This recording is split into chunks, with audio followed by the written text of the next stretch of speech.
You got people out here charging $40,000 for leather bags, and they getting the money.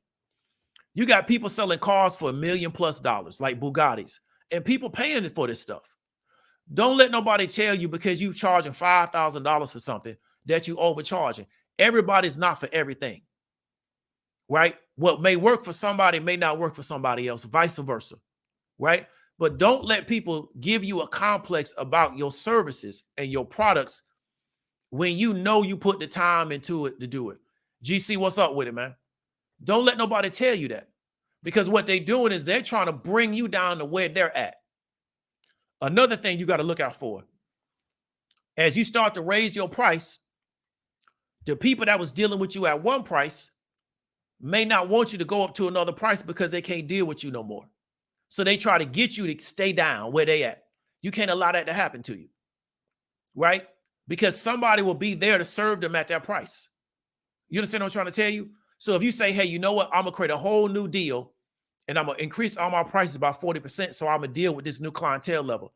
The people as you was dealing with before, you can't get mad because, or you can't get upset because they're telling you, oh, well, you know, you're too expensive for me now. There'll be somebody there to serve those people, because just like you were there to serve them, somebody else going to show up to serve them.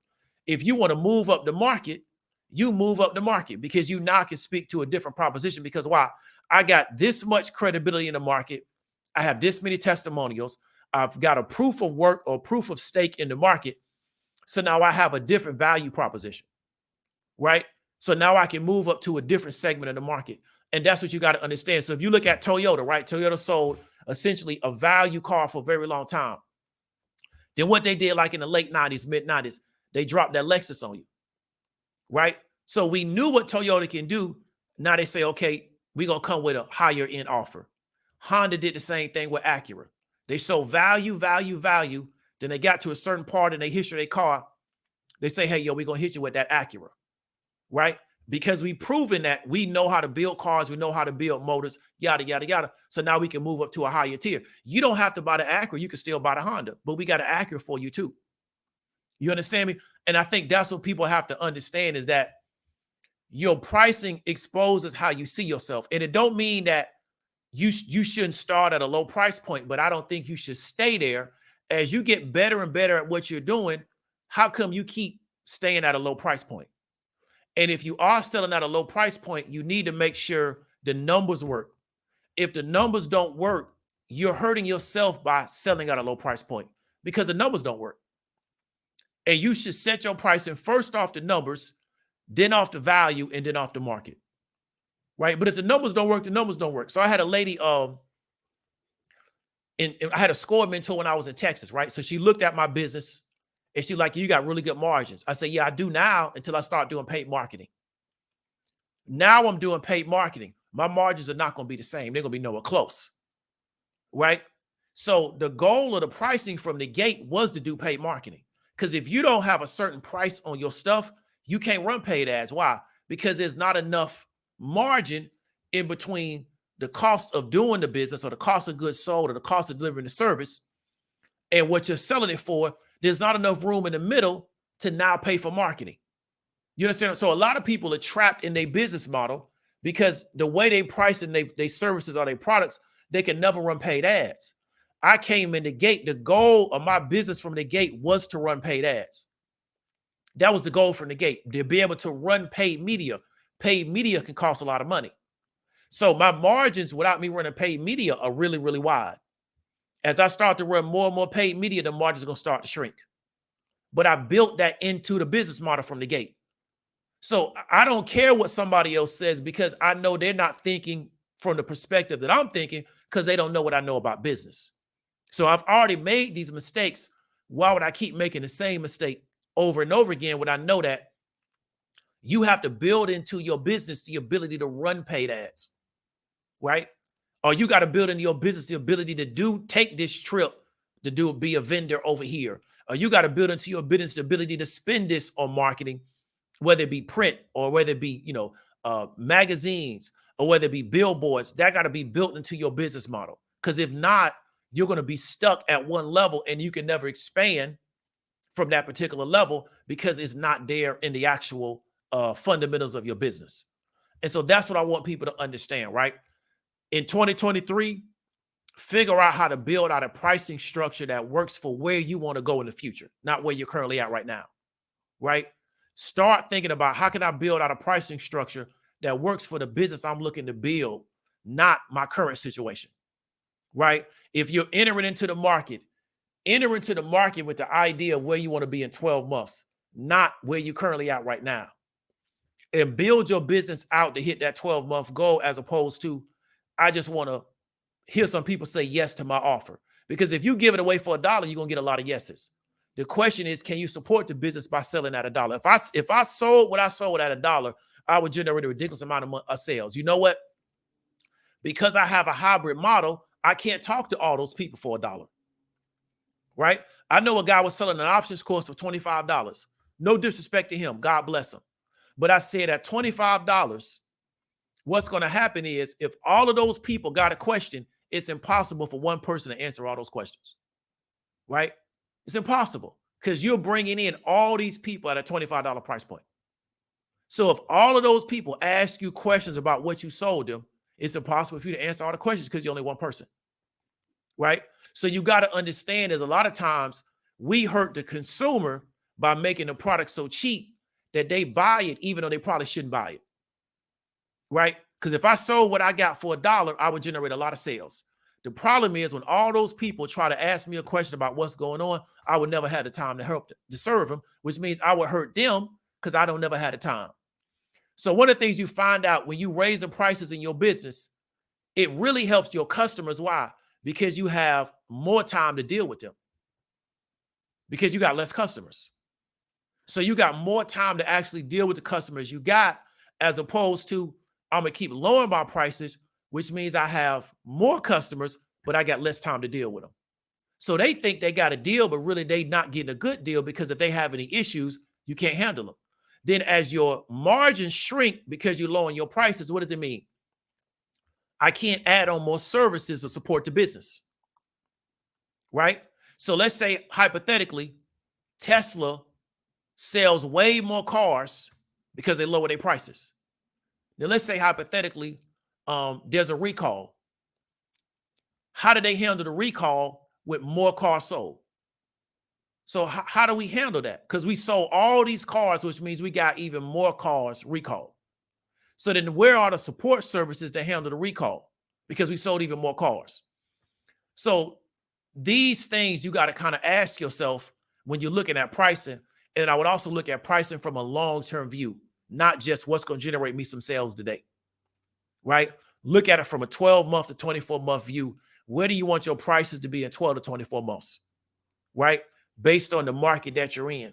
And then you can put yourself in a situation to where you don't harm yourself and also your customer with your prices. Because once again, your prices being too low hurts your customer.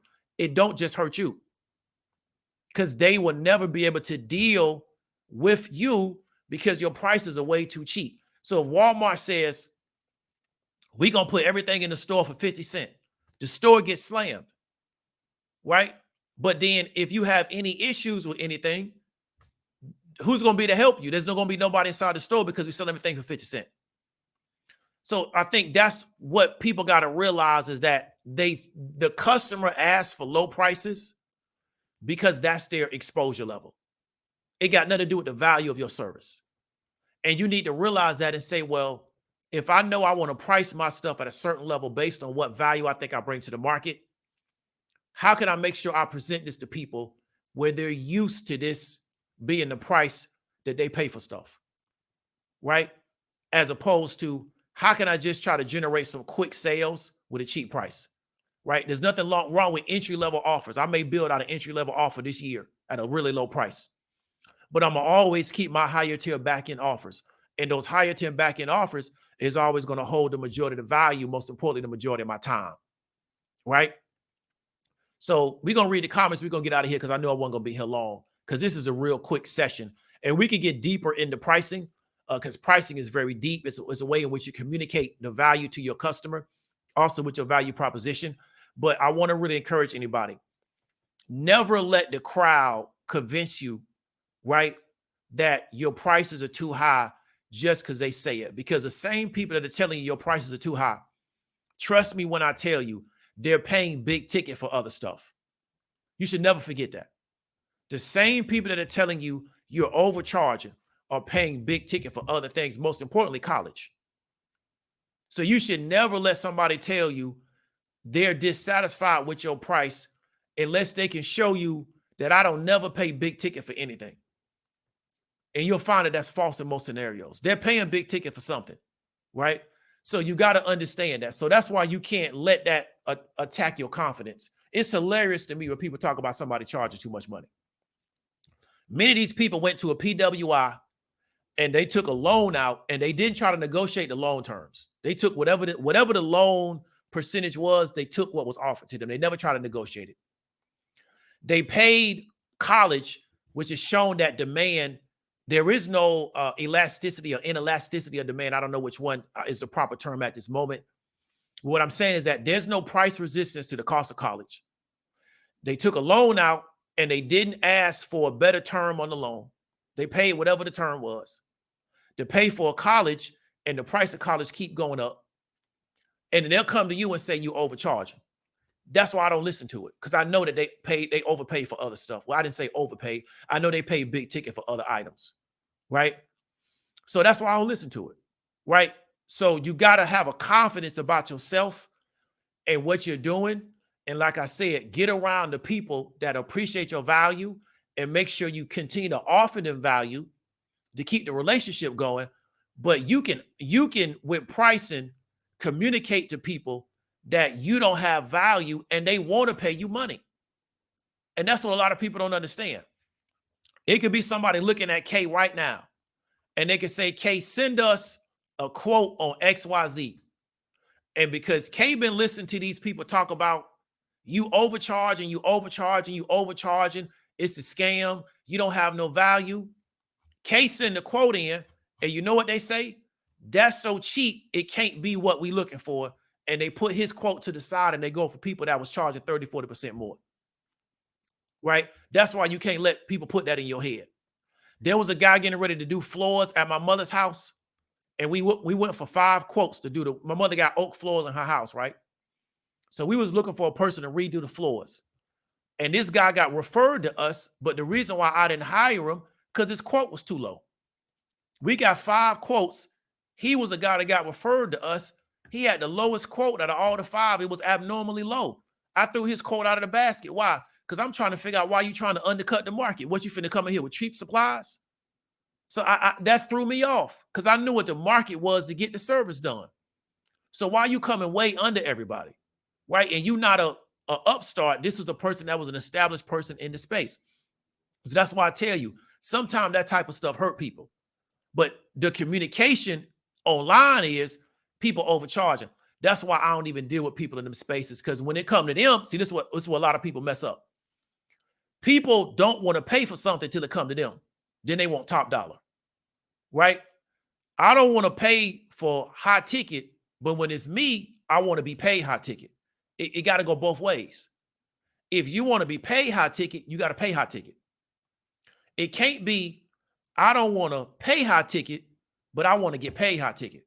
But see, if I'm just on YouTube entertaining people, then I get them to believe that you should never pay high ticket. But I want to get paid high ticket.